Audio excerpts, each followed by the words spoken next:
très, très difficile. Les négociations ont commencé, ça fait 3 mois. Et nous sommes là-dedans. Presque chaque semaine, nous avons des jours de négociations au niveau des palais des nations, des gouvernements, quelques experts de la présidence, la GECAMIN, l'inspection générale des finances, l'agence pour le pilotage et le suivi des opérations des SICOMI. Nous nous réunissons pour de manière régulière. C'est maintenant 2 fois par semaine, les mardis et les jeudis. 14h jusqu'à parfois un peu tard, 20h, vous êtes là. Nous sommes en train d'examiner point par point pour qu'on arrive à la conclusion.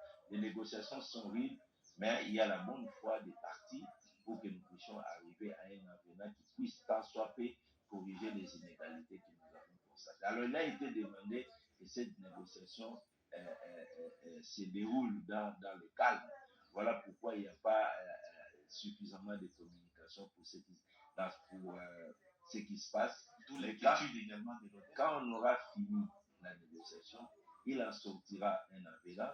Cet avenant sera rendu public. Les gens vont voir quels sont les points que nous avions gagnés, que la République démocratique du Congo a gagné dans ces négociations. Donc les négociations sont en cours. Elles sont en cours. Vous parlez des bonnes foi des partis.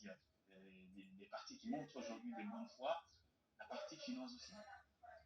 Elle est obligée d'être de bonne foi aussi, parce que je vous ai dit que les deux chefs de l'État ont voulu que les négociations se déroulent dans le cadre également des amitiés entre les peuples.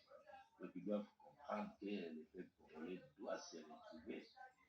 La RDC doit également avoir des infrastructures.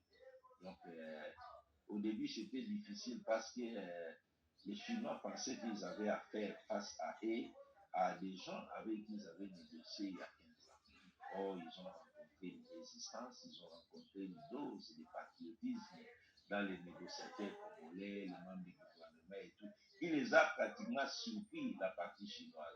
Donc, ils ne pensaient pas aujourd'hui avoir des Congolais conscienciés qui puissent leur dire ça c'est faisable, ça ce n'est pas faisable. C'est au fait ça a beaucoup retardé. Quand vous êtes habitué à aller dans des négociations où les gens ne sont pas conscients de leur pays, ils vous donnent tout ce que vous demandez à contrepartie des billets de banque, c'est facile pour vous. Mais le jour où vous rencontrez vraiment des personnes consciencieuses qui vous disent non, ce n'est pas comme ça, c'est ceci, c'est cela, vous prenez tout d'abord le temps de réfléchir que vous êtes en train de rêver ou c'est une réalité.